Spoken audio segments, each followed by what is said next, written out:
কপিগুলো আমি এরমভাবে কেটে নিয়েছি। এবার নুন জলে হালকা সেদ্ধ করে নেব। পোস্তটা বেটে রেখেছি, আর তিল আর চারমগজ ভিজিয়ে রেখেছি, বেটে নেব।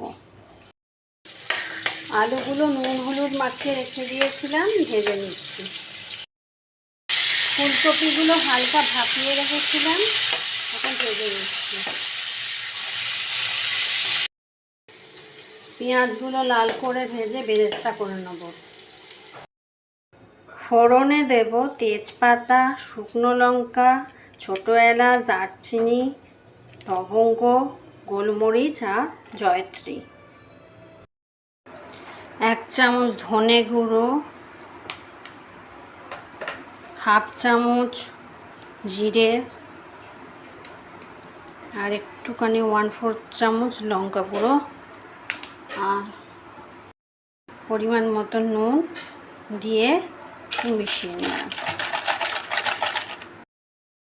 ফোড়নটা দিয়ে নিয়েছি, এবার একটু পেঁয়াজ বাটা দিয়ে দেবো। 1 চামচ আদা বাটা, 2 চামচ রসুন বাটা, 2 চামচ লঙ্কা বাটা দিয়ে দিলাম। মশলাটা যেটা গুলে রেখেছিলাম দিয়ে দেবো।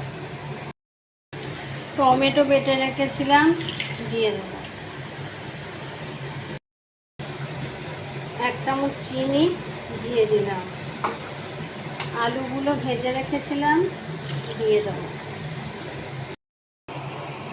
তিল, পোস্ত, চারমগজ বেটে রেখেছিলাম দিয়ে দেবো। ফুলকপিগুলো যেগুলো ভেজে রেখেছিলাম দিয়ে দেবো। ফুলকপিটা আমার হয়ে গেছে, একটু ঝোল ঝোল রাখবো বলে জল দিয়েছি অল্প করে। কেউ যদি ঝোল ঝোল পছন্দ না করে তো জল দেওয়ার দরকার নেই।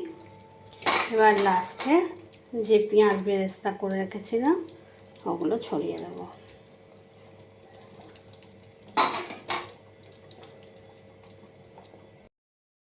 এই যে আমার ফুলকপির তরকারিটা লুচি, পরোটা, ভাত সবার সঙ্গেই এটা দারুণ ভালো লাগবে।